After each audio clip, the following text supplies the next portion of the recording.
مثلا هناك ظاهرة جميلة، المطر في جو مشمس، وتتم دراستها لحد الآن في روسيا على فكرة. ربما عندكم في روسيا، نحن في الجزائر انتهينا من هذه الأشياء. بالفعل يعني تقومون بدراسات في هذا المجال؟ هناك دراسات قديمة تعطينا إجابات لكل شيء في الجزائر. فالمثال الذي تكلمت عنه مثلا، لما تجتمع الأمطار والشمس في وقت واحد في الجزائر، حتى طفل صغير يعلم أنه ليس له علاقة لا بالاحتباس الحراري ولا بأي شيء، ولكن فقط لأنه عرس الذئب. كيف يعني كيف ذئب؟ أجدادنا في دراساتهم اكتشفوا أنه إذا تزوج الذئب يكون الجو مشمس وممطر في نفس الوقت. لذلك نحن لا نحتاج لكي نضيع وقتنا في هذه الدراسات. وعلى كل حال هناك عدة علوم في هذا المجال. سأعطيك بعض الأمثلة. مثلا إذا جاءتك حكة في ظهرك، الأمر لا يتعلق بطبيب الجلد، ولكن فقط لأن البعض من أصدقائك ولكنهم أعداؤك ويتكلمون عنك في تلك اللحظة بسوء.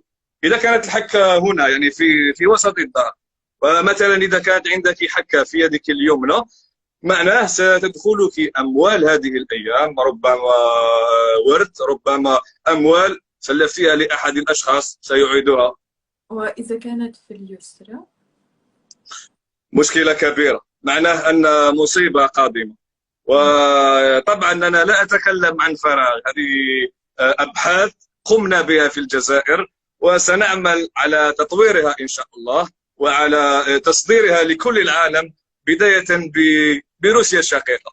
ولكن يعني أنا صراحة لا أفهم على ماذا تعتمد الدراسات. ممكن هناك أمثلة أخرى؟ طبعا سأعطيك مثال آخر. مثلا إذا كنت تمشي في الطريق ومر عليك عصفور أو حمامة، ومن بين كل ما يوجد في الكرة الأرضية وقعت فضلاته على رأسك. يعني أنت غير محظوظ يعني. لا، حظ سيء. بالعكس، غير محظوظ ربما في روسيا. في الجزائر معناه أنك محظوظ جدا، وهذا فعل خير، وستصبح ملياردير عندما تكبر. هل حصل معك هذا؟ أخاف من هذا، من الإجابة. كل ما أخرج هنا في الحي أمر تحت بعض الأشجار، وكم من مرة يسقط علي فأل الخير. وهل أصبحت ملياردير؟